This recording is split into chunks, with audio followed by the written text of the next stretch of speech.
Hello, everyone. Welcome to our webinar on Horizon Europe. Thank you very much for taking the time to attend today. My name is Jackson Howard. I'm Regional Coordinator of EURAXESS North America, along with my colleague, Dr. Daria Butiner-Karajan. EURAXESS is an official project of the European Commission, connecting researchers to Europe, and as part of our mandate, we highlight EU funding for researcher mobility and collaboration. Daria and I are based in Washington, D.C., and we cover all of the United States and Canada.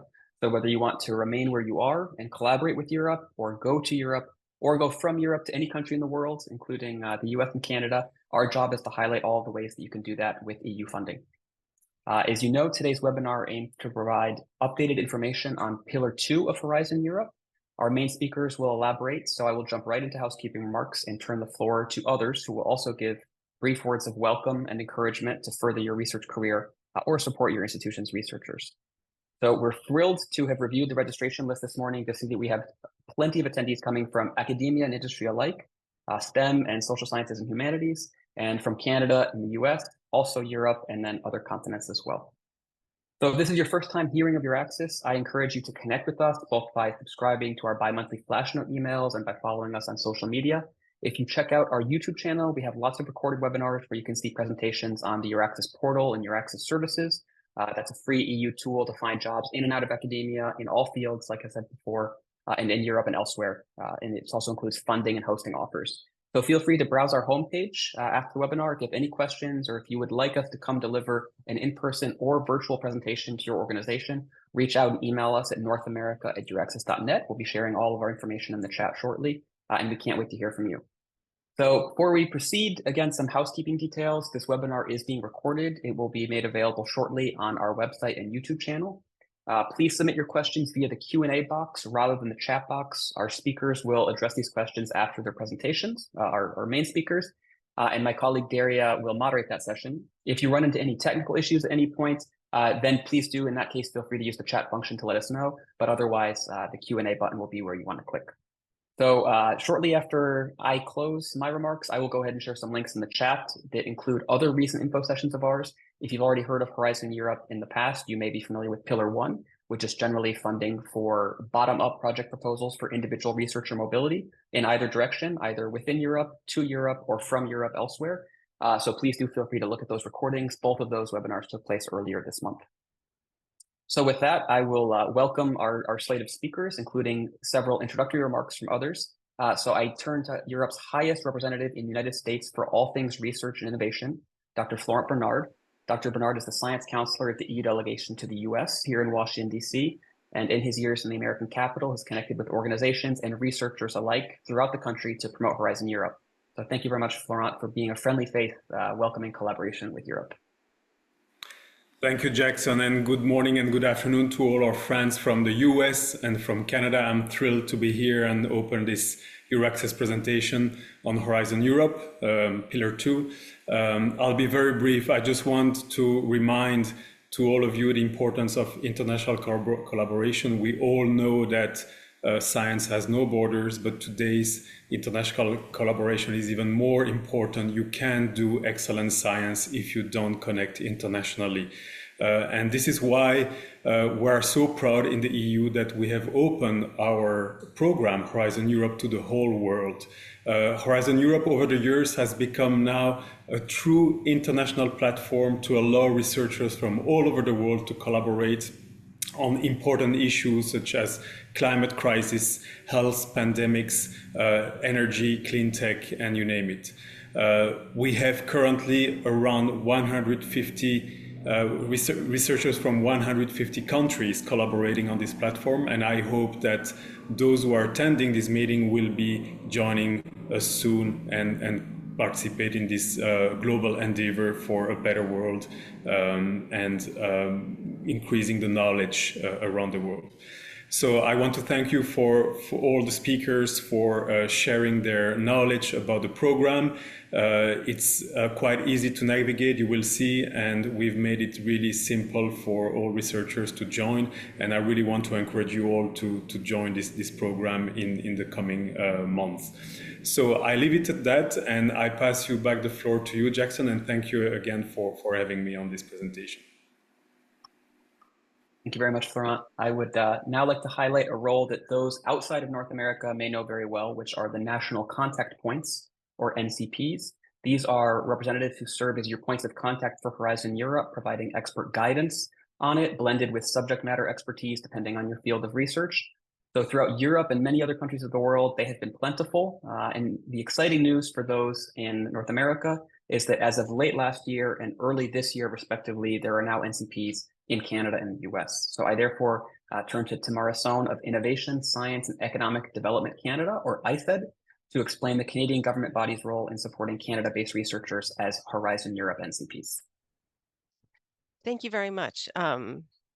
Jackson, as you mentioned, my name is Tamara Sohn. I am the National Contact Point Coordinator for Canada, and I am one of 16 colleagues, NCPs, so I'm the coordinator, but in Canada, we have at least one NCP for each of the Pillar 2 clusters.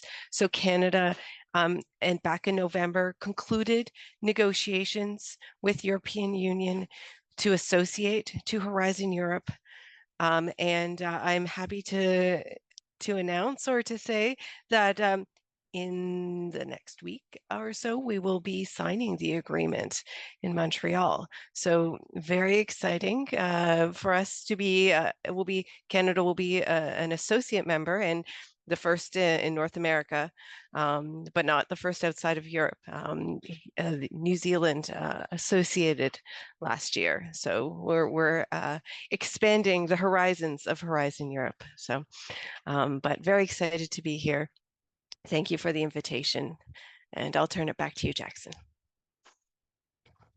Thank you very much. I know a lot of these speakers who are giving brief welcome remarks will have to go and won't stay for the Q&A session at the end. So all of the institutions, you'll see them in our event post. You can follow up with those who share their contact info. And Tamara, thank you very much for just being accessible and visible. And I'm happy to, as you've mentioned, both in your newsletter that we're hoping to promote. So all researchers in Canada, anyone that's in this webinar, when this webinar concludes, you'll be asked if you want to subscribe to IFED Canada's Horizon Europe newsletter. So of course, if you click yes, we'll share that with her, and you'll be on that newsletter.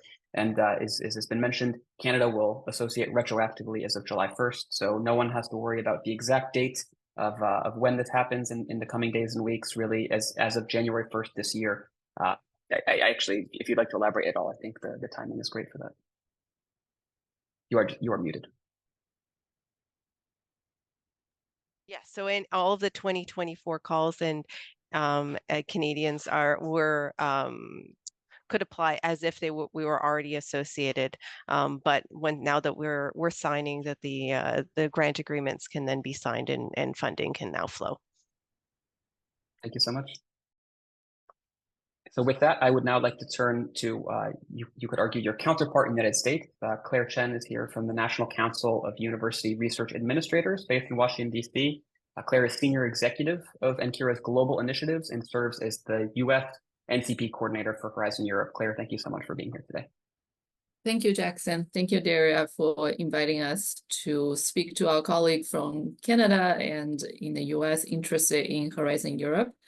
As Jackson mentioned, we are the newest national contact point for United States.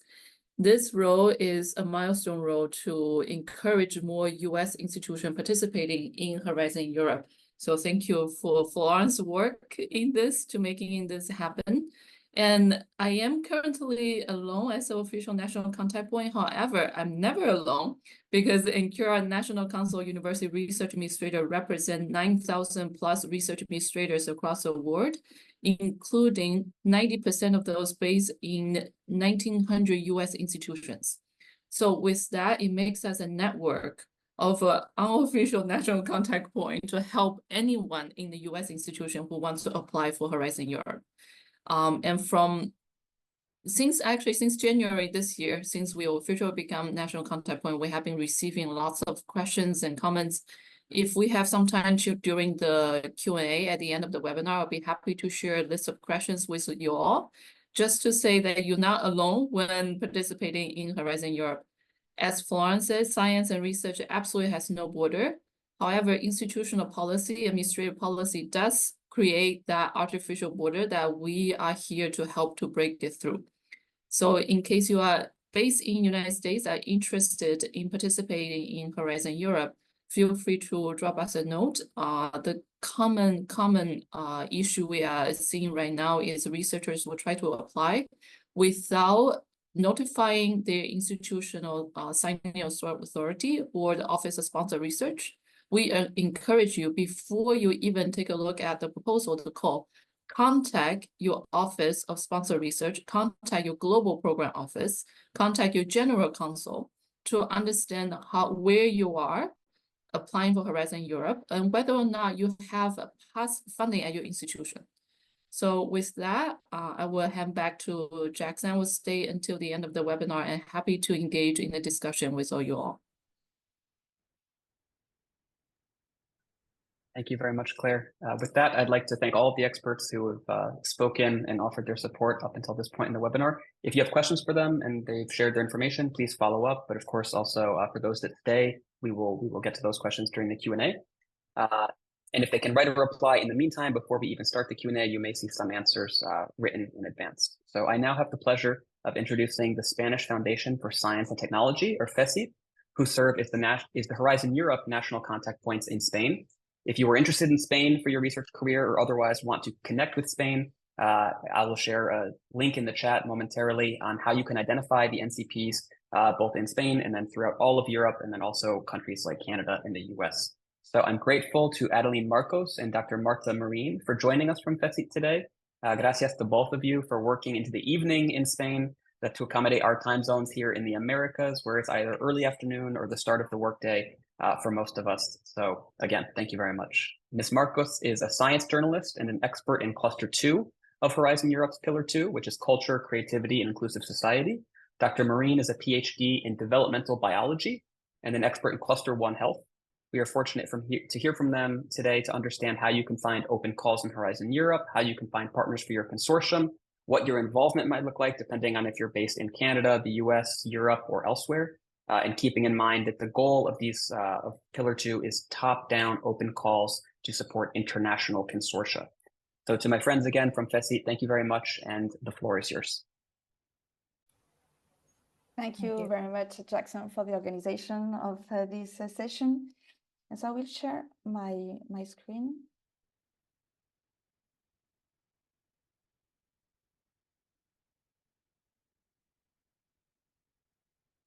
I hope you're seeing the full screen. Yes, full screen. Yes. Okay. So before starting this introduction to Horizon Europe, we wanted to know you a little bit more, and to break the ice, we prepared this Mentimeter. So I don't know if you can take this QR code, and then with Marta, we will be able to see your answers. So the first question is, we wanted to know where you are based. So mostly, certainly, I don't know if we can see the answers, Marta, do you think? Believe so. Let me see. have a check. Yeah. So with the link of Menti, and then you have to put the code. Yes, it's working. Yeah, and the code is, you have the code there in the screen if you go with the website. Yeah, you can type Menti and the code. We had like a few spots appearing on the map.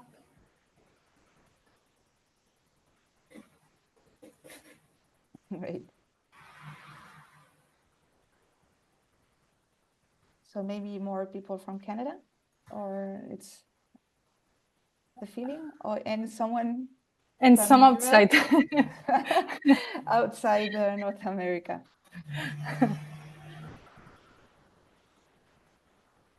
Okay. Okay, great. Switch it. Then So the second, change.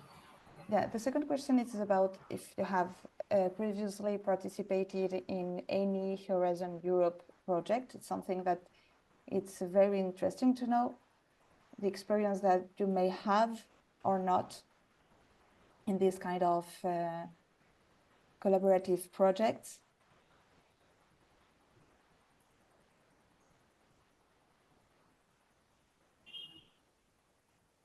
Yeah, so mostly you didn't participate, but yeah, you would like to. We have one experience, a researcher with project 2. But yeah, like that we can adapt a bit the message and what we are be discussing. Okay, and then should I move to the next one? Yeah, and the next one, the last one, is we wanted to know, I think it's very interesting to know in which cluster in this pillar 2 you are more interested in. Sometimes it depends, even if something that we always say is that even if you are specialized in one research area, you can really go to one cluster to another because the projects are very multidisciplinary.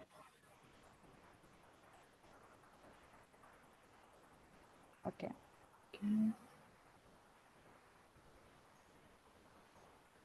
Pretty much you have interest in all clusters.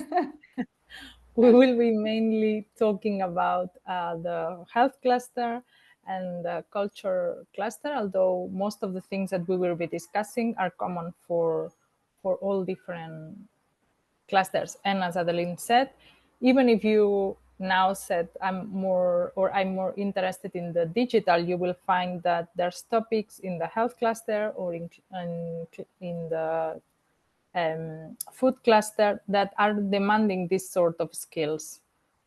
But at least we have a view of the audience. So as you may know, Horizon Europe is the main funding program for research and innovation, and all its objectives and priorities are focused on the development and of this research and innovation.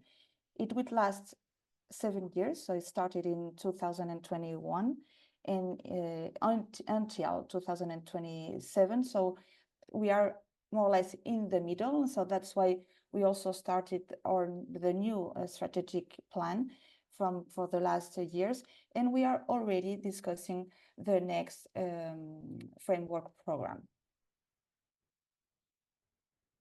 The Horizon Europe focus especially in areas where there are special needs in research, and especially in European level, even if other countries can participate outside Europe. It's a knowledge that also is learned from the European, also from the other countries, and from the other side also too. So the main idea is to expand and reinforce the scientific knowledge in Europe and outside, and to strengthen this scientific and technological base of the European industry. And I wanted to share this chart, this structure of Horizon Europe that you may already know. And it's important to see how the different pillars are divided. So the first one, it's about excellent science. So it's another story, and maybe you can have another session with only this pillar, which is very interesting and very complete. And so, as you can see, the pillar 2 is based on the global challenges and the European industrial competitiveness. And when we say global challenges, is the problems or the challenges that the European Union has detected and want to solve through research, through science and innovation. So that's why you have 6 clusters, and that we will be more focused after in the presentation. And then you have the pillar 3, which is more focused on the innovative in Europe. So the main objective of this framework program is to fuel this European scientific and technological excellence and to strengthen this European research area. So it will be focused on science and technology, but also it will tackle policy and priorities, including green and digital transitions, and also the UN Sustainable Development Goals. It will also look for an impact into the society, and it will also boost Europe's innovation, update, and competitiveness and jobs. So the impact will be focused in science, and in research, also in the political aspect, in society, and in economy. Here we have the budget. So the budget for the 7 years, it's 95 billion euros. And as you can see, pillar 2, so the one that will answer the global challenges and the European competitiveness, has the biggest budget in that sense. And you will see after how it's divided into the different clusters. We are just in the middle of Horizon Europe, and that's why we have a new strategic plan that has been published a few weeks ago, I think, two months ago. And so we will have these 2 strategic plans to see how we will take these decisions, but then the work programs will still be annual. Unless for this year, in 2025, that it will be a 1-year work program, that it will be added to the one from 2003 and 23 and 24. Okay, and then we will have the work program from 26 and 27. Then in these work programs, you will have annual calls. So each year you will have calls, and from each call you will have, depending on the cluster, you will have several projects to be funded. As for the strategic plan into 25-27, this new strategic plan guides research and innovation funding, addressing major global challenges such as climate change and the digital transition will be always present, and it will be also in the different clusters are like transversal areas that will always be answered in a way. Also biodiversity loss and population aging. It sets actually 3 strategic orientations, which are green transition, digital transition, and also to have a more resilient, competitive, inclusive, and democratic Europe. So what is new in this strategic plan? Sorry, I didn't, I put it in half Spanish and half English.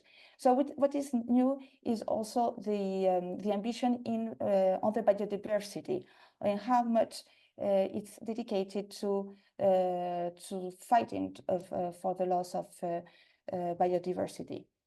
Okay, so to sum up, it has like 3 key strategic orientations. So green transition, digital transition, and also a more resilient and competitive Europe. It has 32 expected impact distributed among clusters. So sometimes, depending on the different impacts, you can take it from the different clusters. It has also 9 new co-programmed and co-financed partnerships. Especially, we will have in cluster 2, we will have 2 new, and until now we didn't have any partnership, and we will have 2 new ones for the next work programs. And also the missions will continue, and also and we will see their achievements in the first years. And another thing which is new is also the new European Bauhaus facility, as you may know, it's inside the European missions. It's not a mission as itself, but it will also bring some calls to this new initiative, which is focused on the sustainability, the inclusiveness, and also the beauty of design, and which are the three pillars of this initiative. So I give you the turn, Marta, and I will. Yes. So before starting describing a bit the clusters, we wanted to introduce three different aspects that we think that it's quite relevant for you to have heard about them beforehand. So the first one is the type of actions that we may find inside the work programs. So if we go to the next slide, the main three types that we're going to find are the research and innovation actions. So these are for the researchers to generate new knowledge. So basically, basic and applied science, technology development, testing, if we are more familiar with the TRLs, so up to TRL 5. And then if we go to the innovation actions, in that case, we are closer to the market. And the type of actions that we'll be funding, it's the prototyping, testing, demonstrating, piloting, and large-scale product validation. And then we have the coordination and support actions, CSAs. These ones are actions that are promoted by the European Commission for all the different member states and associated countries to get together and to discuss about some topics that are quite relevant. For instance, to create the strategic research and innovation agenda, or to propose some standards. So depending on this, it's important that we have in mind what type of action the different topics are expecting, because the type of activities that we are proposing, or the focus that we have when we are designing our idea, it's in line with what the European Commission is proposing. In terms of financing, if we go to the next slide, so for the value or the big thing of participating in these European projects, besides the collaboration and the impact that we are having and that we are delivering to the society, is that the funding, these projects are well financed, and you see that the funding rate is 100% for most of this type of actions.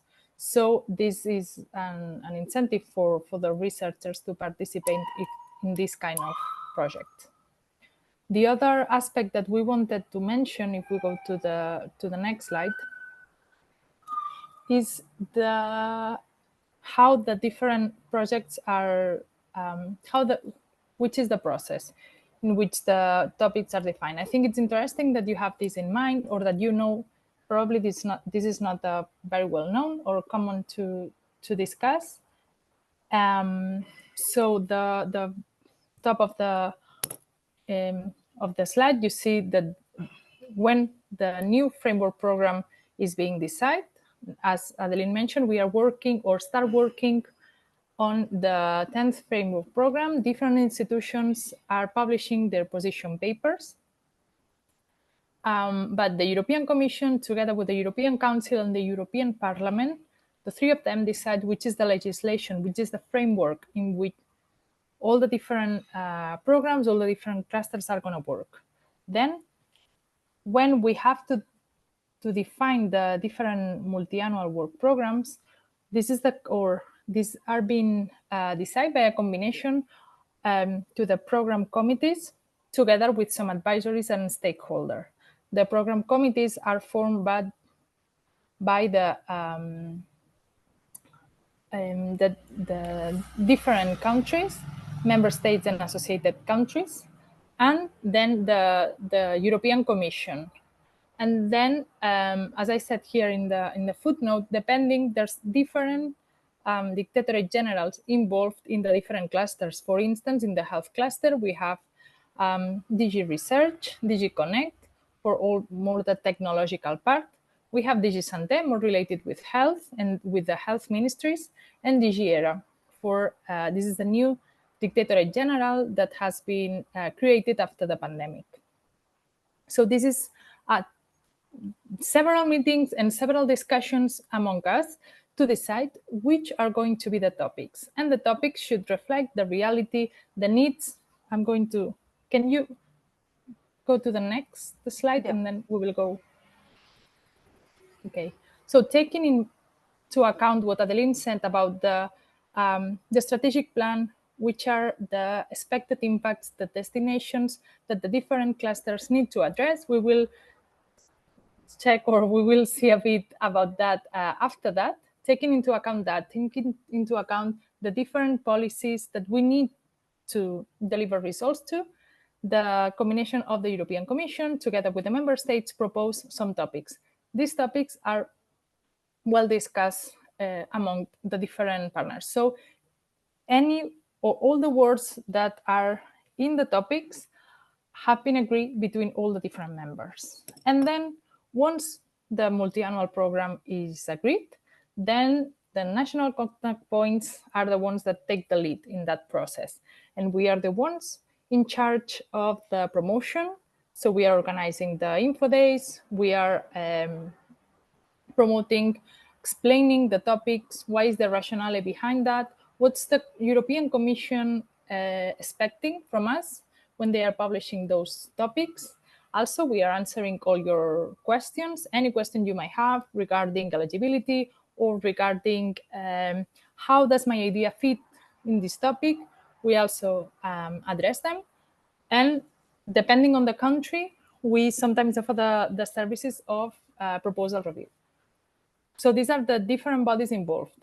In the case of in Spain, for instance, both Adeline and I are national contact points for our clusters, but also part of the program committee members. But this is depending on the member states and how do they organize themselves.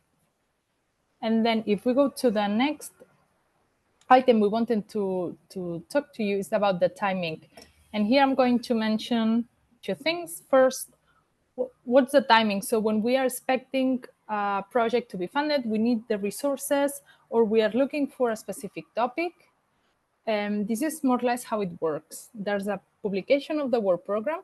Sometimes there's a pre-publication because if we are facing some tight deadlines, we sometimes pre-publicate them. Then we have the call opening in the funding and tenders portal, then the deadline, and then the results are expected like 5 months after the deadline. And then after that, 3 months after that, the grant agreement is supposed to be signed and the project to start. So we are in a period of 8 months since the deadline. So this is important that we have in mind, especially if we are applying, to have the resources ready, to be ready, to have all the institutions involved in that. And regarding the timing, we have received some questions that you have asked beforehand regarding what's the timing now for the next work program. Currently, we have the last calls. In case of health, there's a few calls left, the deadline of which is in November.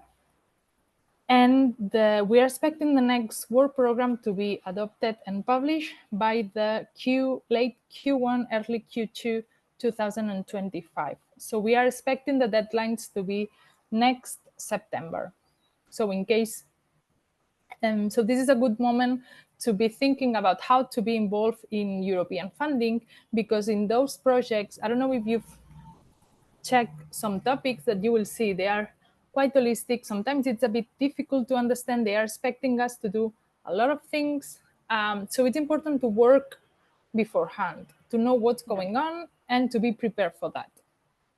As experts, sorry, Marta, as experts in the committee, we are already working in this next work program. And so we already have some drafts. And yes, they will be open. So more or less all the clusters will be aligned, and there will be the calls will be opened from May, we think, until September next year. Yeah. And then we will start working also soon in the 26-27 work program. So Yeah, they will be very close to each other. Yeah. Interesting times for us.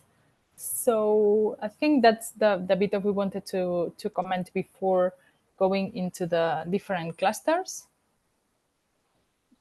Yeah, so we are going to sum up a little bit, maybe more focused on health and culture, the different clusters that we find in this pillar 2. So as I said, it's a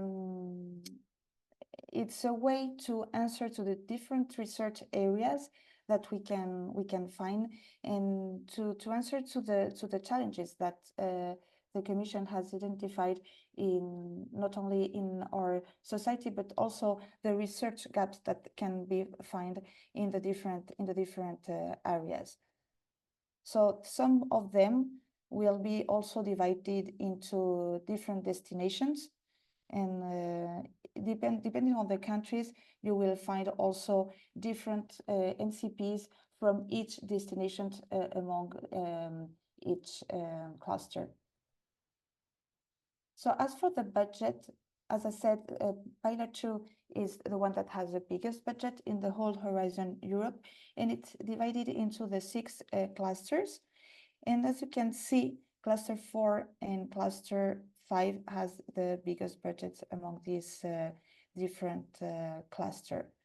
The one, for example, also health has a big budget, which also will be divided into missions and partnerships and other initiatives that are included in the cluster. As for cluster 2, it's maybe middle budget, but what we can, in fact, what happens with that cluster is that as it's the one that maybe has a more social orientation, all the technology that is developed, it's not from like even if it's a state of the art, it's maybe a technology that has already been developed and will have in this cluster more social use. So maybe that's why the calls and the projects are not as big as the other clusters. But it depends, because we have a new initiative, which is the European Collaborative Cloud for Cultural Heritage, which is more or less parallel to the calls of the cluster 2, and then there the budgets are bigger than the usual calls in cluster 2. So Marta will explain more about the cluster 1. Yes. So if we go to the next slide, so the cluster needs to address the following intervention areas: health through the life course, environmental and social health determinants, non-communicable and rare disease, infectious disease, and poverty-related and neglected diseases, tools, technologies, and digital solutions for health and care, including personalized medicine and healthcare system. This is what in the strategic plan, it was like that in the first part of the Horizon Europe, and in the second strategic plan, the same intervention areas and destination has remained. So if we go to the next slide, in the strategic plan, they already indicate which are the expected impacts that we can also call destination. So staying healthy in a rapidly changing society, that means health through the life course. So we are talking about diseases that involves children, but also the elderly people. And this really related with the digital transformation and health literacy. Then we have living and working in a health promoting environment. So understanding what are the different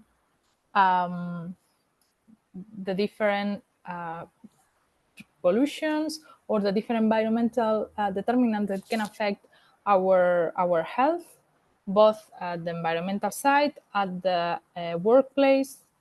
Then we have, this is the third destination, this is the biggest one, related to tackling diseases and reduce disease burden. So that means, or that tackles all the different diseases, and and the formation of the different partnerships that I'm going to mention later. Then we have equal access to innovative, sustainable, and high quality healthcare. all the population needs to go to the or be attended by the healthcare. How vulnerable populations can we make them? Can we make the healthcare more approachable to them? For example, then developing and using new tools, technologies, and digital solutions for healthy society. So this is technology development, all the different techniques, all the different technologies that can help us with the health management, and then the innovative, sustainable, and competitive industry. So that different destinations relates, and that's what we can see in the topics. If we go to the next slide. Okay, so this is translated into the different, that's the relation that we have between the strategic plan and the different work programs. And then if we go to the next slide, so the characteristics that we have in the topics. Not sure if you have, some people was interested in the health cluster. I would recommend them to check the topics, but they are quite holistic. They are, so there was a topic, I think last call, that was tackling high burden under research diseases. So that has no specificity in their title. That means all of the topics are disease agnostic. So any research area or any disease in which we are working on, it's susceptible to be financed by the European Commission, but at the same time, all the diseases can or participate in the same calls. So that's why the competitivity in these calls is quite high. The topic you will see, they ask us for the involvement of end users. And by end user, we mean patients, healthcare professionals, informal caregivers. So we need to, because this is in the, or we are in the second pillar, we need to deliver societal impact. And for that, we need to include the end users in our consortiums, or we need to engage with them. As we can, or the kind of research that it's financed allows preclinical and clinical studies up to phase 2B. And the tendency is to finance more and more clinical trials. We need the inclusion of social sciences and humanities. This is applicable to all clusters, but especially here.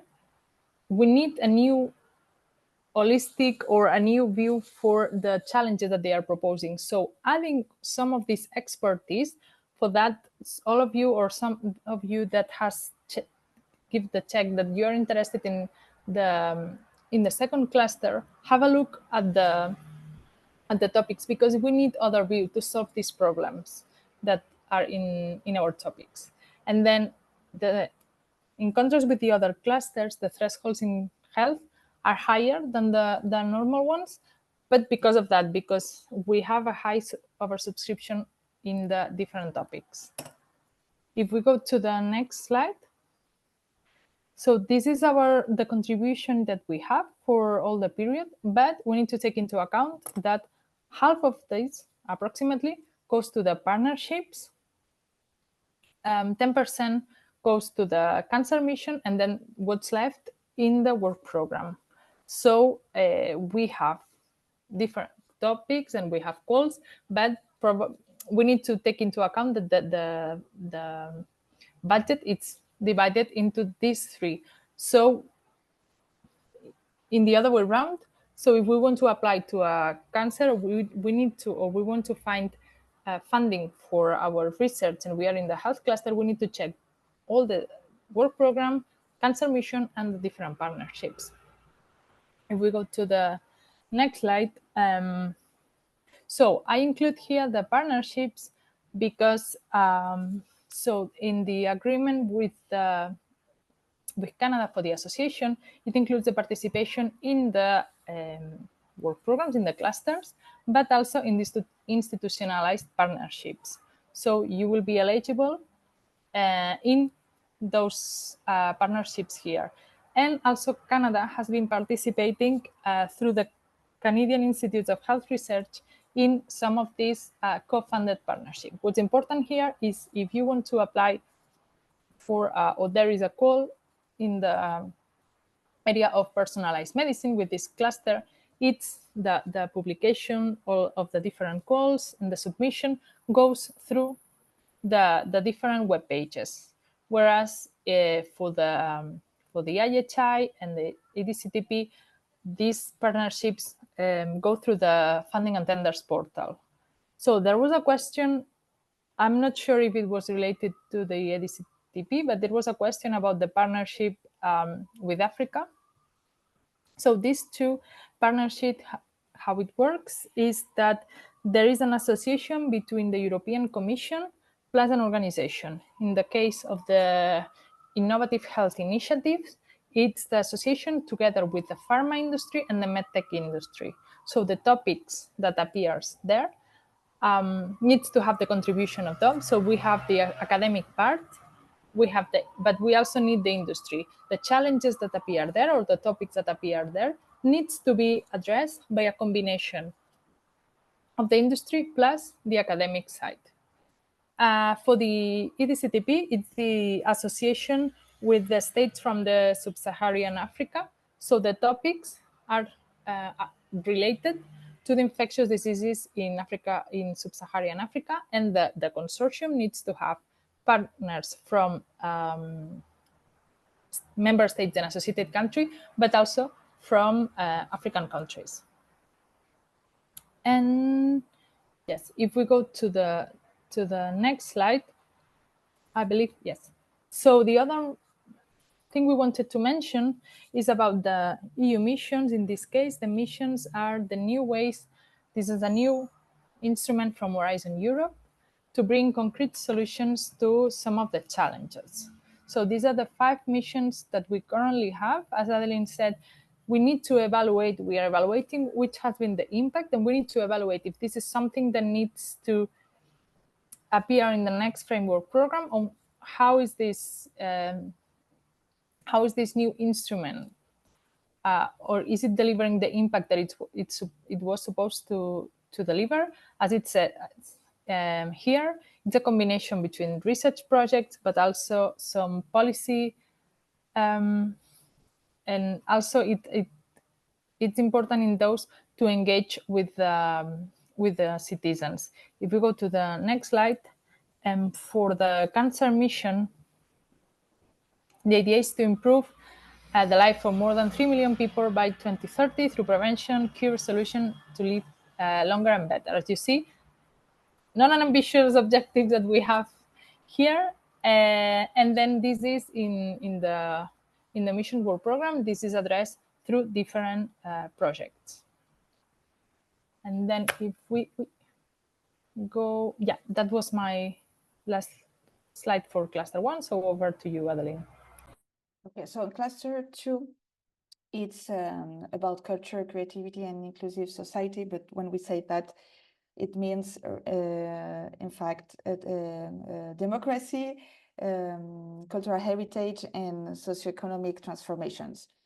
So the objective of this cluster, which has the more social orientation and has maybe more integrated the social science and the humanities, it's to threaten these European democratic values.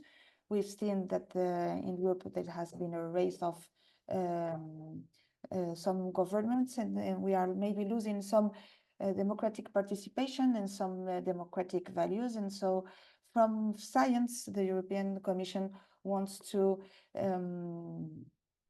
foresee in a way what can happen, and to have a solution based in science and evidence to make them the better policies. We also in this cluster, the objective is also to safeguard, to protect and promote the cultural heritage. And here we will be focusing in the green transition and also in the digital transition.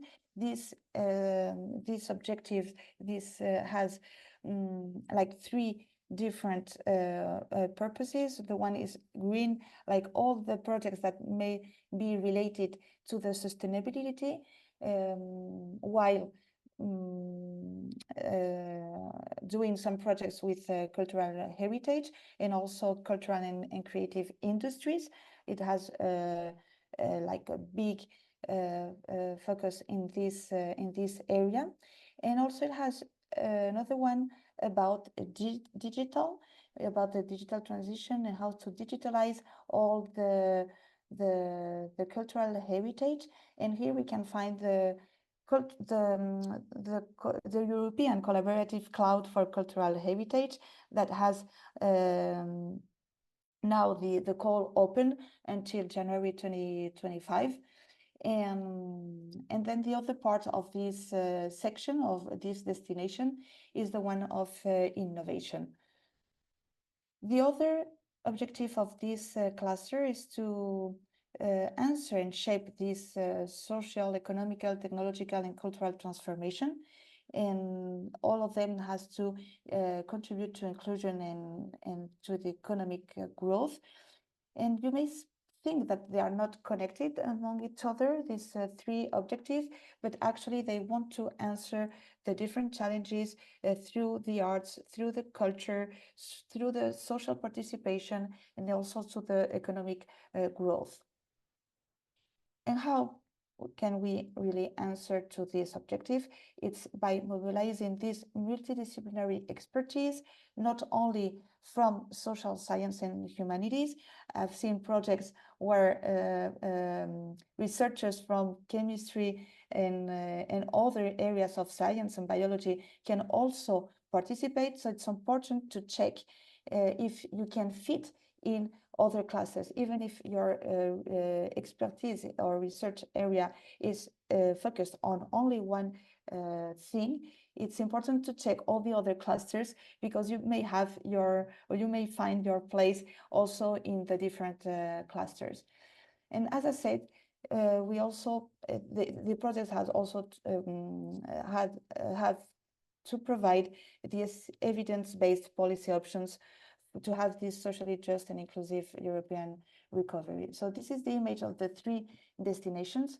As I said, to threaten these democratic values, also to promote this cultural heritage. And so in this cluster, what is important is that we can find many different actors in the projects. So it depends also on the budget that we have for each call, the number of partners that we can find in the consortium, but we can find, sometimes it's even specified in the topic, that you may have some researchers from one area or from another one, but it's quite diverse, not only geographically, but also in the different research areas. And we wanted to put also this map of the participation of countries outside Europe, at least in this cluster too. As you can see that there has been more than 72 participations from outside Europe. And here you have the link to see the associated countries, the update list of these associated countries, which is quite important too. So Horizon Europe is open to the participation of the different countries. And if you justify all the things that you want to do in your project, it will be okay in that sense. So for cluster 2, Marta will explain. Okay, from now on, we will explain a bit the different clusters, but neither Adeline nor I are the expert for those. But well, in cluster 3, sorry, the three different intervention areas. So disaster resilient societies. So in this, we will try to tackle disease, both natural and man-made, associated with climate change or extreme events. Protection and security. This is going to address criminal and terrorist activities, hybrid threats, protection of public spaces, critical infrastructure, victim support, anti-money laundering, border control. And then we have cybersecurity, which is a quite important area in that sense. This area of intervention is going to address the cyber attacks and the data protection.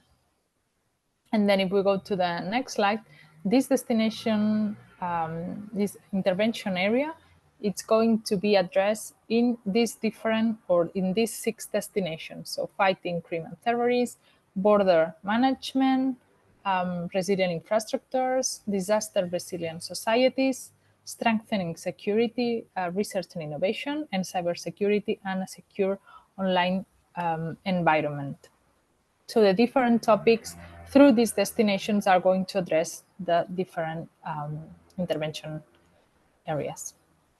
If we go to the next one, you see that has like it's digital, industry, and space. So you see that there's 3 different, very big areas. Actually, in Spain, even if we have clusters for NCP4, they are divided in these 3 areas because we try to be so the different national contact points have like a scientific background related to the the cluster that we are giving support to.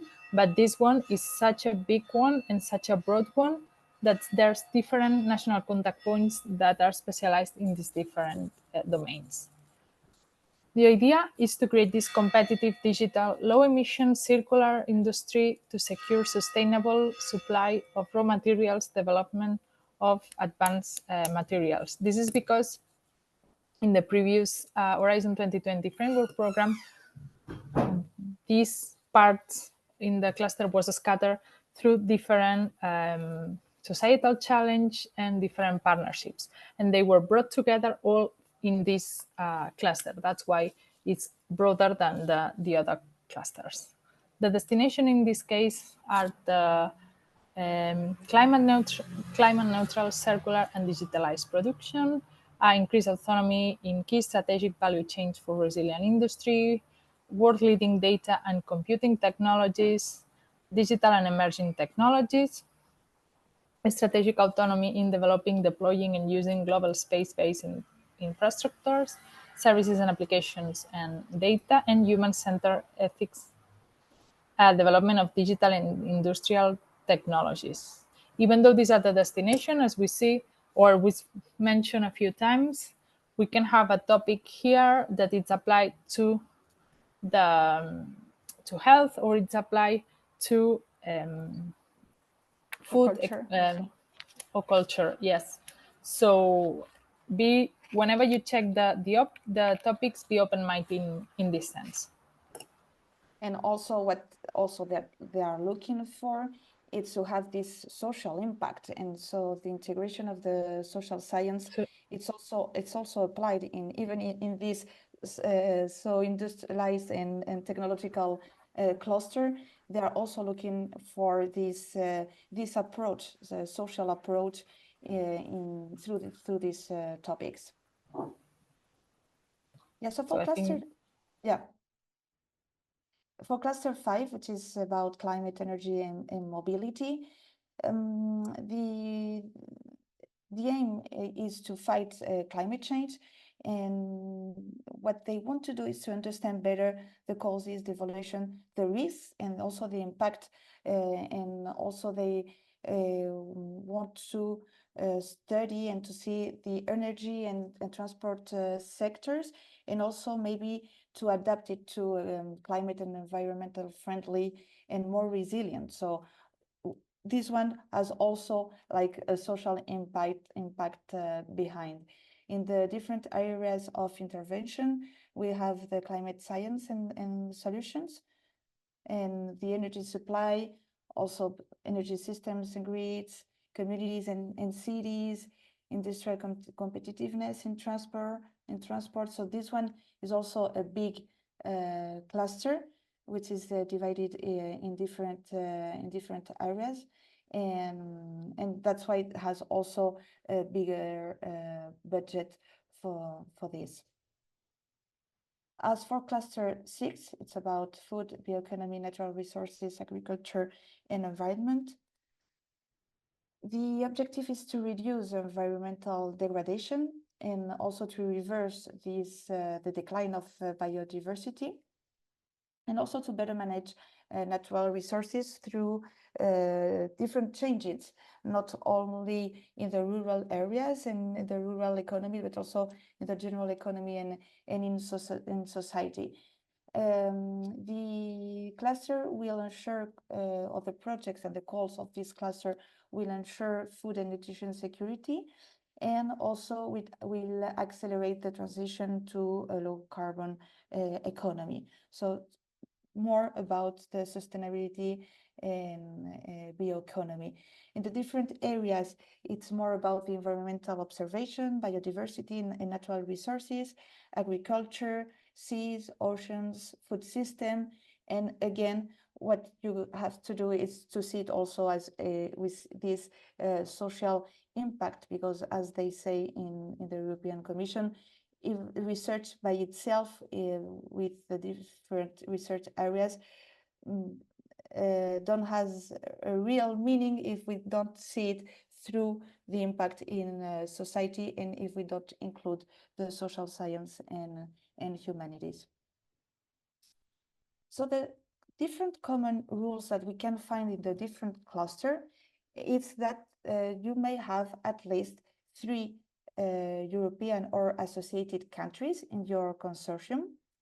Okay, at least one has to be a member state of the European Union.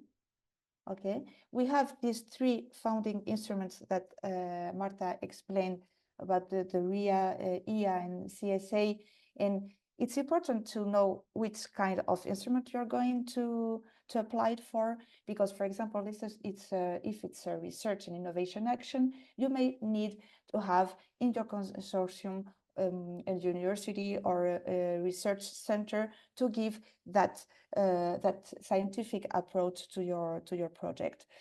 The work programs are biannual, as we said, even if the calls can be annual, and they try to be all at the same time. It's right that in cluster 1 in health, that you have these 2-phase calls, but in general, they try to have the same schedule during all the years, which is important to know. And also Jackson explained at the beginning that it's top-down topics, so they are already predefined by the European Commission, the different expert committees and the different member states. We defined the topics and the challenges that we are looking to have an answer from the science. So it's important to know that, because it's not because you have an interesting project or idea, a scientific idea, that you may apply for a topic. It's important to have this flexibility and this open mind, also research to be able to fit in a topic, and also to see and to know that you're not going to be able to do it alone. They are collaborative projects, and you will need the different institutions and also different countries to complete your project. So I always say that it's like a puzzle. All the pieces are very important, and without any of them, you will not be able to apply for a project. And another thing is that it's not only the geographic part that is important when you do the consortium, it's also the diversity of research areas that you can count on for your project. So it is also important to have some synergies, not only between projects in the same cluster, but also with among different clusters. Sometimes it's even specified in the topic that you may contact projects that has been founded in a different cluster. So it's important to know that and to see that there will be this collaboration among clusters. Also the SSH integration that I has already talked about, and also the open science, which is mandatory in under Horizon Europe, and it's important to foster transparency and trust for the scientific research. So more or less the common rules that you may find in the different clusters. So as for the work programs, they have more or less the same structure. In the introduction, you will find the expected impacts, the priorities, and the objectives. And what you need to take into account is that every word that is included in the different topics is important. We have been discussing all the sentences and the words that will be included with the different in the different committees and in the process of the drafting work program. So it's important to see that you fit in the different keywords of the topic, and so you can better answer to the challenge. So you will have also thematic sections with a general objective, also the different calls for proposal, and which kind of research topic you will find in each call. Actually, this document is the most important one, the work program. You will find all the information you need. It's right that sometimes it's very abstract, that it's like we say in the commission language, and sometimes it's hard to understand, even for us. Sometimes it's part of even the interpretation of what we read. The important thing is that you can fit into taking the words that are in these different topics, that you can find them also in your project. So here you have, it's an example of what you can find inside. So the different destinations, it's very, very important to know and to mention even in your proposal, the different policies that may be related to each of the topics. Okay, the different European policies, and also to take into account the expected impact, and everything it's more or less required, and you will have this specific condition if you need a specific participation of a country, if you need a specific funding like a lump sum, or which kind of action you will need to be in your project. Okay, something that it's very important. Also, it's and it will be like the key to orientate after that your consortium. It's the budget that you will have for your own project. If you have 2 or 3 million, it's not the same that if you have 5 million, and it will depend of the number of partners you will have, and on distribution of the tasks, and also the distribution of the budget. Okay, so also the synergies are important among also the different European centers, and depending on the cluster, like in cluster 1 in health, you will have also this preclinical and clinical stage to include, and also different to fill in some data in the clinical study annex. Okay, so we've tried to summarize a bit the participation, give you some stats. First of all, participating is not the same that receiving funding. So you will, in most of the cases, you are able to participate, but then we need to check if you are able to receive the funding, or if not, if there's some complementary mechanisms to receive funding. If we go to the next slide, in general, who can receive funding is the member states, and the member states, then associated country, low and middle income countries, and then some other countries in the core. For instance, in the first, so the associated countries, we will find Canada. Now it's in the transition process, and we're going to treat it as an associated. And in the case of the health cluster, we'll see, I have a slide later on, but it's mentioned in the topics that US can participate. And as Adeline briefly mentioned, so even if you are from a high-income country, not in particularly, if you are non-associated third country, you could be eligible for applying for some funding if your participation is essential for the project, for the performance of the activities. If you have some infrastructure, if you have access to some sort of population, in those cases, there's a mechanism of exceptional funding that you could apply. And then if we go to the next slide, I show you some stats. So in first, this is the participation of non-associated third countries. And then you see that in the third position, you have the United States, and then we have Canada. And then if we check in pillar 2 in the health cluster, this is for the whole period of Horizon Europe and all the different clusters, the first one, but the second one is only for the health. You see that in this case, United States is the second country that participates, and we have also Canada. You see that most of the proportion of the funding that it's receiving, it comes from the health cluster, but as we said, you can participate in most of them. In the case of the US, it's because they are eligible to participate and to receive funding, but as I mentioned, we can, or there's mechanisms for participating in any case. So if we go to the next slides here, you will find and these are the top participating entities in Horizon Europe, Pillar 2 in US and Canada. Here you see the amount that's received in the different countries, and here are some stats at the bottom of the image, and you see that currently there's 181, if I read correctly, projects that have participation from entities from the US or Canada, and you see the success rate, it's 90%. So 90% of the proposals with US or Canadian participation are eligible or are selected for funding.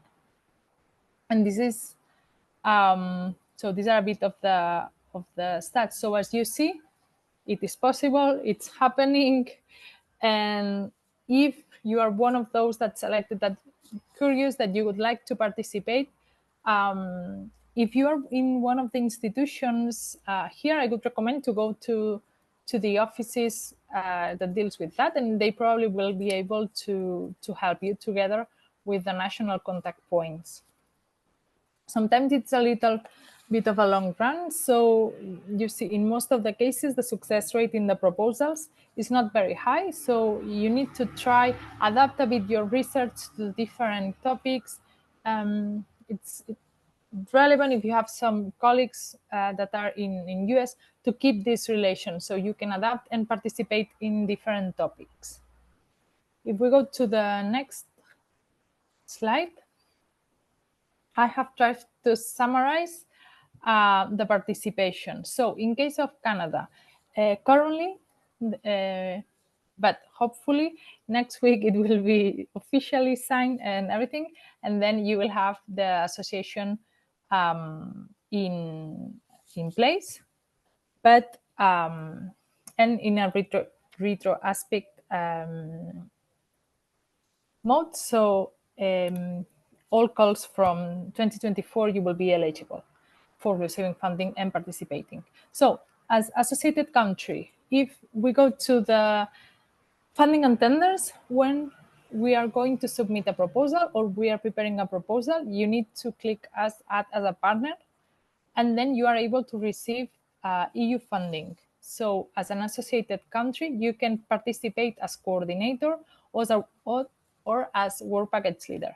Here in the third country document, I think Jackson has linked that somewhere on the chat, but you see that the agreement with Canada is to participate in Pillar 2 in the different calls and also in the institutionalized partnerships.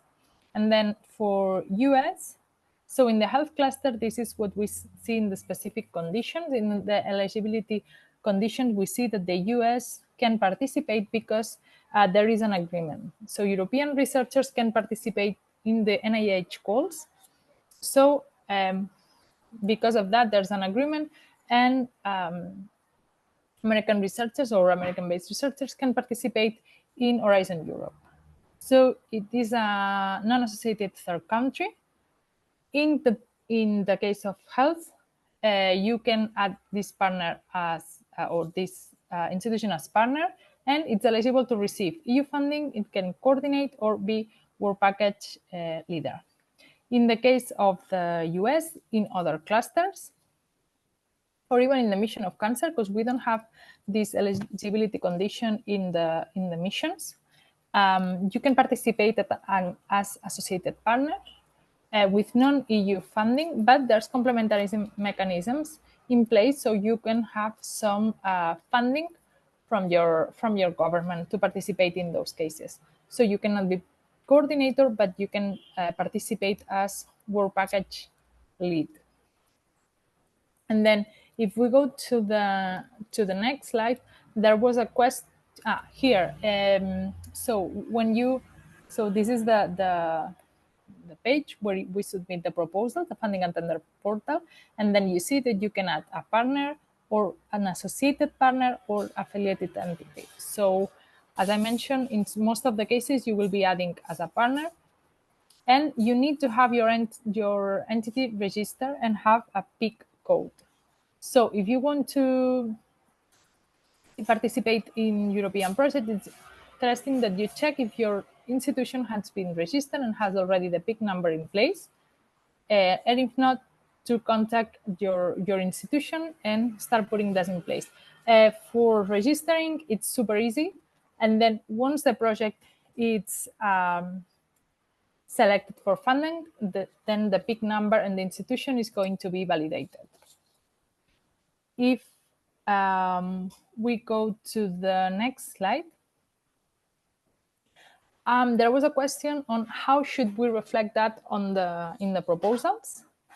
So the main bit where we have to reflect why do we need to participate, and this is if you have participated in NIH calls with European researchers, you need to justify why do you need such expertise. So it's similar in this case. So the proposals are divided into the excellence, where we will explain which is the idea, the impact, as we've been repeating and repeating, but I think it's important that you keep this message that in these projects, the societal impact is quite relevant, but in this case, societal, environmental, economic impact needs to be described, as well as the communication, exploitation, and dissemination measures that we're going to take. And then we have the implementation. How are we going to deliver these results or these objectives that we are proposing? In this case, this is where we will describe the tasks that we are going to be carrying out. In this, we find the session that it's capacity of the consortium as a whole. And here we need to explain which are our capabilities. Why are we adding value to this consortium? Why can any other researchers do the same thing that we are doing? Because we have some technology, because we have some expertise, because we have some data, because we have some access to vulnerable populations that we are trying to address in the topic. So it's important. But this is for any partners, but especially if we are, as it says here, if we are one of those institutions that are not immediately eligible for funding, it's important that we describe why we are important to participate in this consortium. And in this sense, I think it's quite relevant that we also indicate the person month. So which is the effort that we are going to devote to this project? So how many hours are we going to spend? So it's important for the evaluator to see which is the magnitude of us, even if we are not requesting EU funding, but it's important to have the whole picture to know which is going to be the dedication of the researchers or medical doctors or whatever in this project. Also, in the methodology, when we are describing which are the international activities that we are involved in, how can we connect, because the idea is that the projects are not silos, but they are connected to other projects or initiatives to add value to the funding that we are receiving. So it's important that we describe a bit which is our network And if we are counting with a partner from the US or Canada, this is adding more, this is spreading a bit our network. So our results, the impact that we are going to deliver in this project can be spread, can cover more areas. And also in the communication dissemination, taking advantage that you are in another country, so we can use your networks, and especially in, as it says here, if the main exploitation is not going to be, because at the end of the day, this is a European project. So if we are going to perform all the exploitation is going to mainly be outside Europe, we need to describe why and which is the added value of that.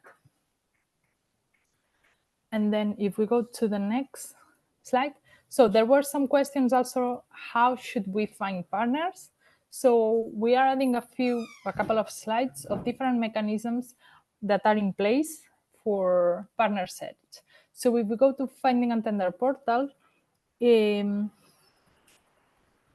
the topic page, you will see there is a space for partner search announcement where we can find institutions that are willing to participate in certain topics. If we go to the next slide, so all of the different clusters are organizing brokerage events. So in this case, we have the opportunity to register our organization, to describe how are we going to contribute, or what is our added value to contribute to this topic, which are our capabilities, which are our areas of influence, and each of the clusters are organizing the brokerage events. And sometimes there's some pitching sessions even. Then all the clusters have a network of NCPs. So all the different NCPs for health have a network and have a bit of, it's like a project. So we have a bit of budget for organizing these training activities. We met together, we support each other, and some of the things we do is to share expression of interest of participation in some of the topics. And also it's relevant to follow on social media or to follow the activity of those networks here, because they are going to give information about when the different calls are going to publish, which activities, which are the different national activities related with the different clusters. And then I think at the end of the day, this is a cluster or a group of people. So use your personal connections. If you go to meetings, to conferences, and you meet some colleagues, you can discuss with them, I have this idea, or I've seen this topic, I think could be nice to participate, or if you know someone that it's in the same area or similar to you, or that it's, or if you check, as we've mentioned, a topic and you see that it would be nice to have some different experts or different universities, and you know someone, this is at the end, as I said, these are a group of people, so sometimes it's quite important to get well with our colleagues and to move that in our personal areas. Even in the same country, because we are talking about collaborative projects. So even if you know another institution from your country and you want to work together, if you have different tasks in these projects, it's okay. So then the competition will be in the evaluation time. So in the consortium one, when you're building this group of institutions, it's important to know that it's a collaborative, and even if you are from the same country, or even if there are several researchers or institutions from the same country, it will be okay if it's always well explained and justified in your project, in the idea of your project. Okay, I think this is more or less. That's it. Yeah, you have here our email addresses. And I've seen that you've been posting questions on the chat and also on the questions and answer box. And I don't know, how should we proceed with that? Thank you. If I may, I'd like to thank you both for the comprehensive presentation, and I'll introduce my colleague Daria, who will moderate the Q&A and really give you some time to see what people have been saying in the meantime. So Daria, thank you so much for this session, this portion. Thank you, Jackson. Okay, I'm not muted. Thank you, Marta and Adelina, for the presentation. I think you covered most of the questions already, but I would like to give you a few more minutes while you are reviewing the questions, because some of them are on the chat box, unfortunately, but I also reviewed them while you were presenting. So please take a few minutes while I'm sharing some remarks with our audience. While you're looking at the questions, I just want to add that this webinar will be available on our EURAXESS North America website. And tomorrow, probably we're going to send you a post-event email containing this video, some relevant links that we shared today, and the presentation materials. So I think it would be a great source for our audience to review later on these informations, because I know that there's so many things to look afterwards to remember what are the main key, websites, and because sometimes it's difficult to know what is partner, what is third country, what is so I think it would be great to have these presentations in our computers. And if you like to, I would also kindly remind you that if you would like to sign up our flash notes and stay updated with our latest news, please visit our website. So I'm also going to share it now. Let's start with the questions submitted during the registration. I think you went through, right, Adelina and Marta? And what I saw is that you covered most of these questions, but I just want to ask a few. What we can do is that if you would like to just mention some of the questions, please go ahead and read, and we can do like this. It's going to be easier. And at some point, if Claire or Tamara would also like to add their remarks, you're also welcome, because you are representing different associations. So it might be also valuable if you would like to add something related to the questions. So would you like to start, Adelina and Marta? And then if you don't cover some of them, I will add at the end of the questioning. Perfect. Checking the chat. So there's a question: can a proposal include research for multiple clusters? So a proposal is under a specific cluster, but can include expertise from, as we mentioned, these are multidisciplinary and I would say more interdisciplinary teams. So you can have research from different disciplines brought together under a topic that it's pending from a cluster, but there's synergies among clusters. So in some topics, you will find that they encourage you to contact, for instance, cluster 4 or specific topics, because they want to link the results from both projects, and they want them to collaborate. Not sure if you, Adeline, want to add. Yeah, it's more or less what I thought. There is another one about the expert consultation when we are working on the drafts of the work program. So it depends on each delegation. As far as we are contacted different experts from different, not only scientific institutions, but also from companies and other experts that may have these comments to do to the drafts. So I don't know how it works for the other countries, but at least in our country, depending on the topics and in the work program, we reach and we consult that this kind of experts, and it's also something as experts also in our institution that we also write the comments for the commission.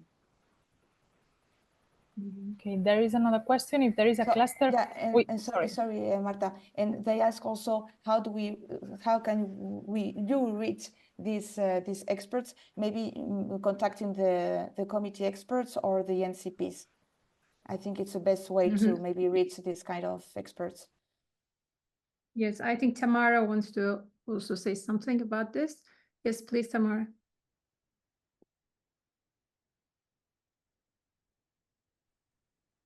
So Canada will be able to attend the program committee meetings once we're fully associated. And so our plan is to reach out to experts through the NCPs. We also have a network of what we were calling friends of the NCPs, because all of the NCPs are government, are federal government employees, but we have a deeper network. So if there is a specific cluster that you would like to provide guidance on, you can either reach out to myself or the relevant NCP for that cluster, or both of us. But the plan is before we go to these program committee meetings, we'll be developing a Canadian position. Also, just to note, because Canada is not, while we're associated, we are not an EU member state, and we do not have voting rights for the work program. We have the ability to attend the meetings, we have the ability to influence our partners, but we won't be able to vote.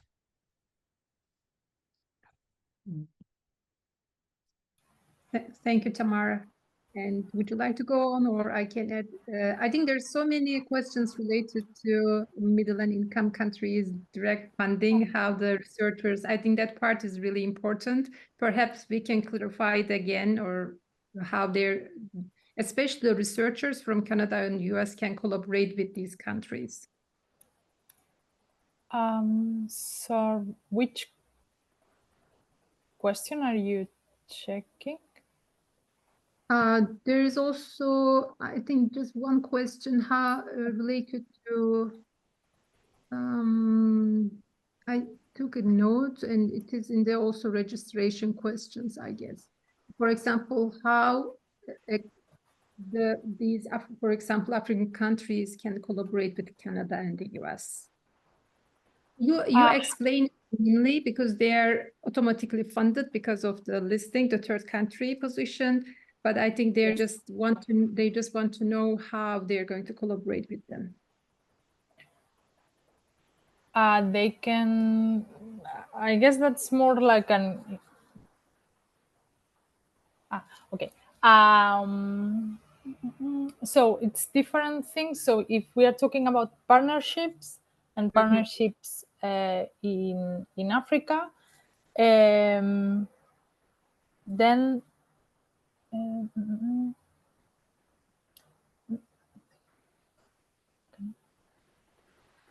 what are the right questions to ask? For example, one question is currently on a call with a consortium regarding one of the Horizon projects in Africa, and I would appreciate clarity on the type of partnership. The question was this. So for us, I'm not sure if I understand correctly the question, but as African country, I mean, there is the list of third countries, but you're automatically eligible. So that's a matter of getting in touch with some researchers, some colleagues from other countries, and try to form a consortium. There's no problem. It doesn't count as the minimum number of 3 member states or associate to form the minimum consortium, but this is well added, especially in some clusters or in some topics where contribution or participation of low and middle income countries is requested. If we are talking about the specific partnership that's in health, for the collaboration with African and European countries for tackling infectious diseases in South Africa, in sub-Saharan countries, there's some brokerage events to form the consortium, but it's the same. It's getting in touch with some colleagues and taking into account what are the eligibility conditions and what's requested in the topic to form a consortium. If we haven't answered the question properly, please drop us an email and we can have a chat and see how it's best to help you. And Daria, from US side, actually, a lot of US entities have been working with Sub-Saharan Africa through Horizon 2020 and now Horizon Europe. One way they do it is the partner in Sub-Saharan Africa will be an official consortium partner and give a training contract using the US partner as a vendor or contractor. That way, the US partner will receive funding to provide service such as capacity building training, especially under health cluster. This is a very popular mechanism. Okay, thank you, Claire. I think it would be helpful for some of the universities or institutions from the US. And I think there was another question related to how the PhD students, not the PIs perhaps, but how they can involve in these kind of consortia, because it's not a bottom-up project, not the individuals apply and write their proposals. They have to be involved in this big team of institutions from different countries, but I think they're wondering how they can involve in Pillar 2 projects. The good thing about the European projects is that this is not like a PI thing, in the sense that you don't need to have like a super extensive CV or have like X number of publication, but it's more about the institutions. So as I said, if you go to a conference and you approach to a colleague that's in another country and you both try to find a consortium or just form a consortium of your own with different, following the eligibility criteria, but there's no limitation for a PhD or postdoc student to participate in those projects. In those projects in where you can receive funding, there's some personal costs. So I don't know the rules for the institutions, but you can use those the cost money, the money for personal cost to hire some PhD that will be working on this project, and that like that they will enlarge their network, and then following that they can find some positions in other countries, or they can have a greater network. Yeah, it's more about the resources that they can give in a professional and also in an economic way. Sometimes I've seen in some consortiums that you even have an artist which doesn't belong to any institution that participate as a partner in a consortium. So it depends on how you to divide the different tasks and what you can bring in this project. And it's also a way to answer another one about the procedure to apply for this funding.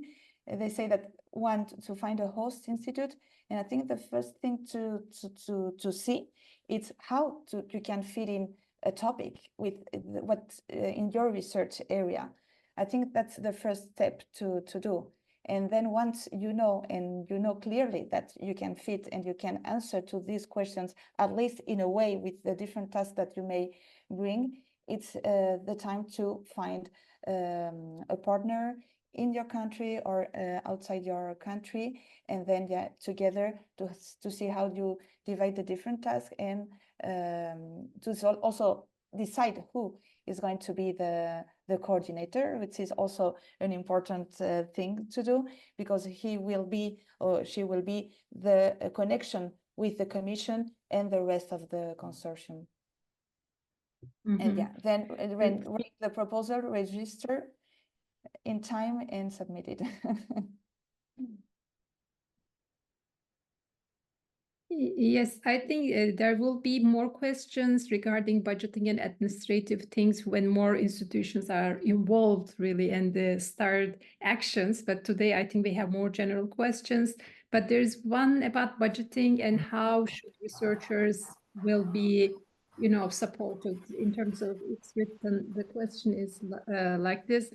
How should researchers' salary be handled for researchers in Canada, given that their salary is already fully funded by the institution? So this is, I think, one of the questions. So how the researchers will be funded by directly or indirectly, like a salary, or coming from That So is you can, the good if you, part of the European project. So you can declare the number of hours that you are spending on the project, and based on which is your cost per hour, declare such cost to the European Commission, and then the institution receives the funds. And then it's a matter of the institution if they give the research group this money, so it can be expended in hiring, or it can be spending in getting some more some equipment for the lab, or whatever. But you will receive, or the institution will receive the money. So you won't be working for free.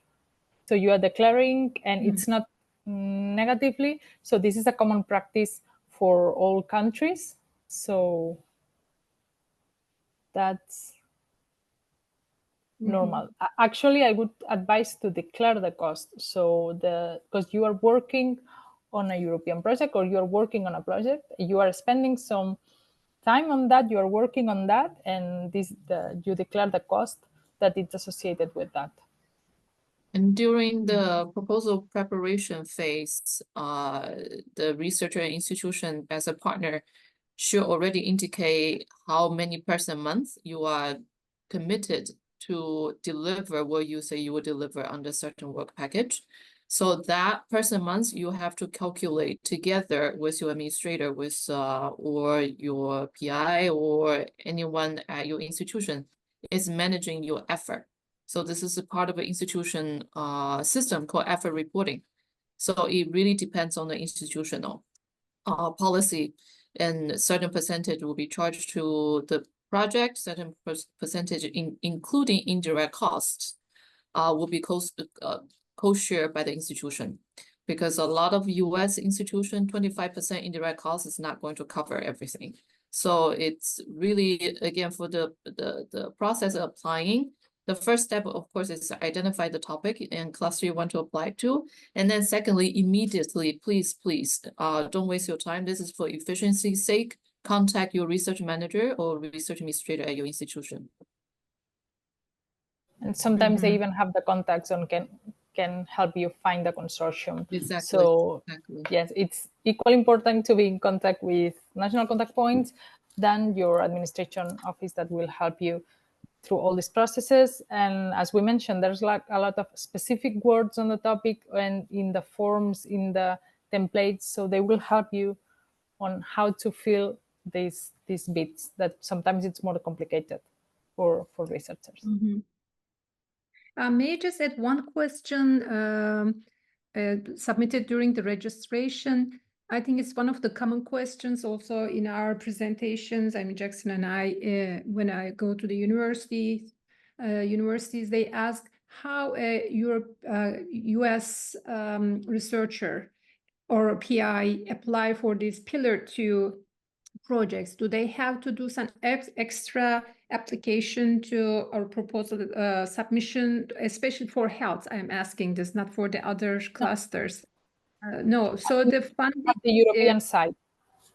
Just directly apply for the okay, because they think that because there is an agreement between the US funding organization. It's not agreement. It's not agreement. It's a reciprocal gesture. Yes. And okay, no, they don't need to do any extra things. One thing that we always encourage for them to encourage in the proposal is to justify the absolutely necessary involving US institution in this. And that always strengthens the case for reviewers to review the proposal. But no, they don't need to do additional paperwork or proposal. For pillar 1 for health, but for the other clusters, I mean, as you mentioned, because there's the financially, it's a bit different than the other clusters. Okay.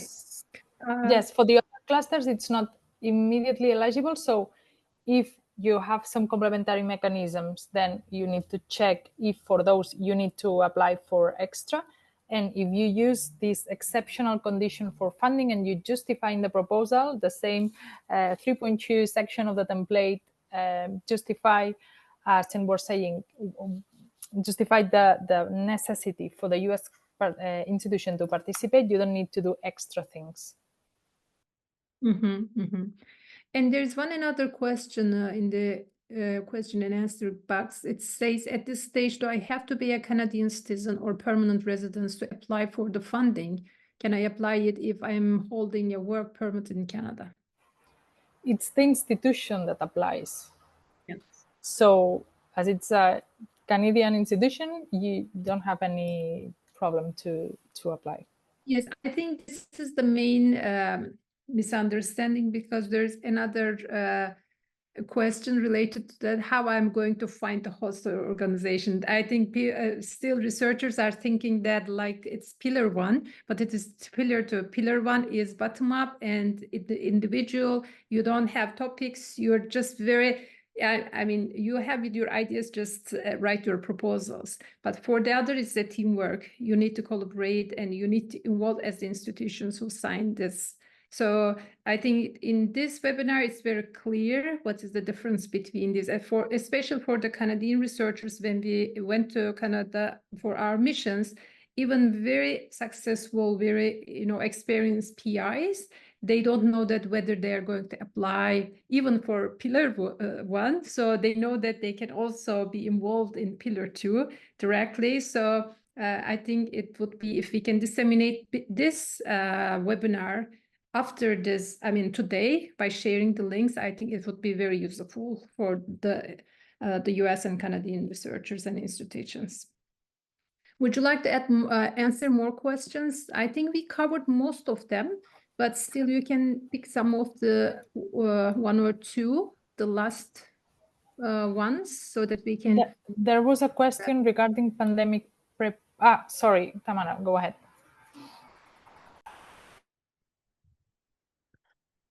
Please, Tamara. Yeah. Oh, sorry.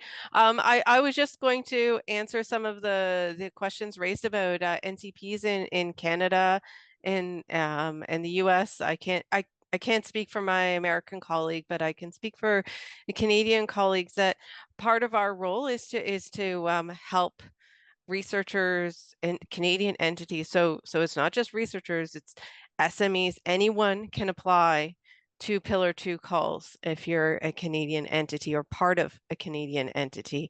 But our role, we're developing our networks with our EU partners, with other associate countries like the UK, like New Zealand.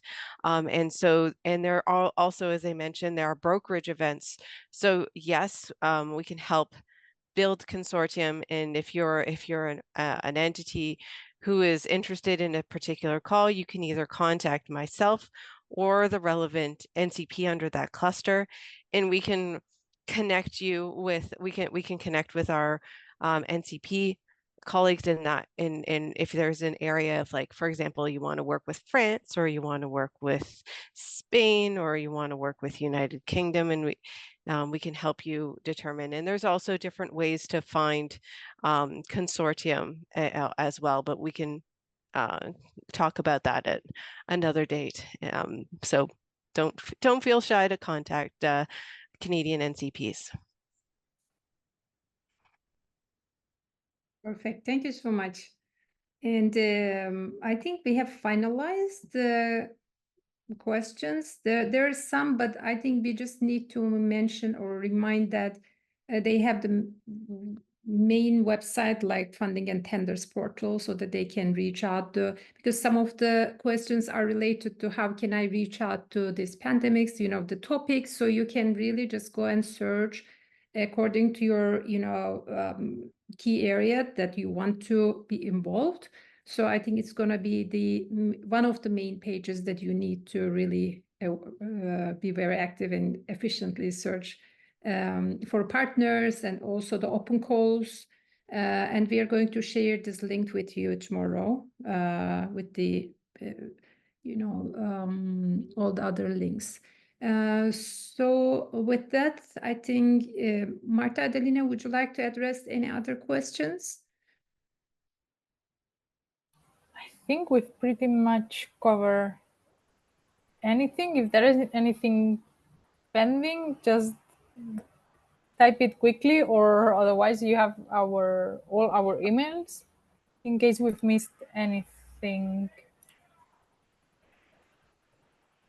I'll just briefly elaborate or underscore some of the earlier remarks on the Horizon Europe info days and brokerage events. I think to us in the Americas, maybe we're less familiar with the terminology, but I know in Europe, I think a lot of researchers really understand what these are about. But just to put it in other terms, you can think of the info days as informational webinars. There are actually European Commission hosted events that are sometimes in person or hybrid. But even the events that are hybrid or virtual only are not necessarily convenient for our time zones here further west in the US, Canada, and all of the Americas. So I think what you can do is you can make a free account on the European Commission's website. You can RSVP or click the I'm interested button and then check back a day or two later, because generally all of these are recorded. And then the the brokerage events are basically matchmaking events. The terminology sometimes will throw people off, but this is where you can find potential consortium partners. They tend to be cluster specific, led by NCP coordinators or NCPs in that specific cluster. So I think also that when the virtual aspects of those are held, the time zones are not always convenient. But if there is enough momentum with our NCP friends or with certain institutions and universities in North America, Daria and I can look into the possibility of hosting a miniature local version of this. But I would say if you just follow us or subscribe to our flash emails as EURAXESS North America, we will occasionally, whenever we're aware of them or are involved in them, we'll promote all of their brokerage events and info days.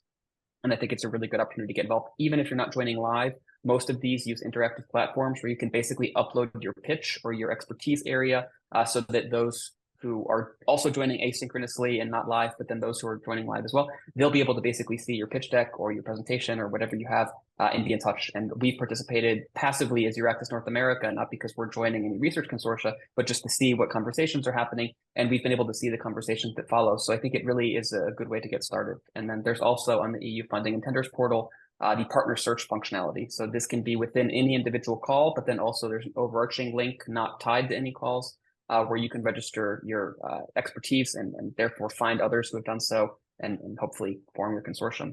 So I will turn to the other colleagues if there's anything else to elaborate, but I know a lot of the questions have also been written out. So you can click the Q&A box and then the answered tab to read some of the answers that maybe we haven't spoken out loud. And again, I'll turn to everyone and then thank Daria for closing the event momentarily. Yeah, as for the brokerage events, even if you can't attend because of the timing and of the geographic area, some of the portals brought by the different networks of the NCP networks are open during the whole call. So even it's not only open one day, so you can bring all this information about your institution, your idea, and your topic you are interested in. You can send it afterwards. So it's interesting to do that. Yeah. Thank you for this, because I also didn't know that. Thank you so much. We can also share some of the links I think we missed during the presentations, because I also wanted to didn't want to miss anything. So I was looking for the questions, but it was really fruitful, I think, session. Thank you so much. I would like to thank all the speakers, including Florian Bernard. He's not with us. But thank you, Claire. Thank you, Tamara. And I will strongly suggest our audience also follow FECYT webpage that we are going to follow, share the link tomorrow. Tamara, I think you have also some newsletter that they can be updated with all these Canadian focused Horizon Europe information, right? Updated to everything about NCPs and deadlines. So I think it would be great for you to follow FECYT as well. And so Adelina, Marta, thank you so much. Claire, you also added very valuable information from the US side. So thank you for all for being here today. I think it was a really engaging session. We had so many questions, and we look forward to seeing you at our future events. And until then, stay connected with us and have a wonderful day or night or evening. Thank you. Thank you. It was a pleasure. Thank you. Thank you for inviting us. Everyone. Bye. Everyone.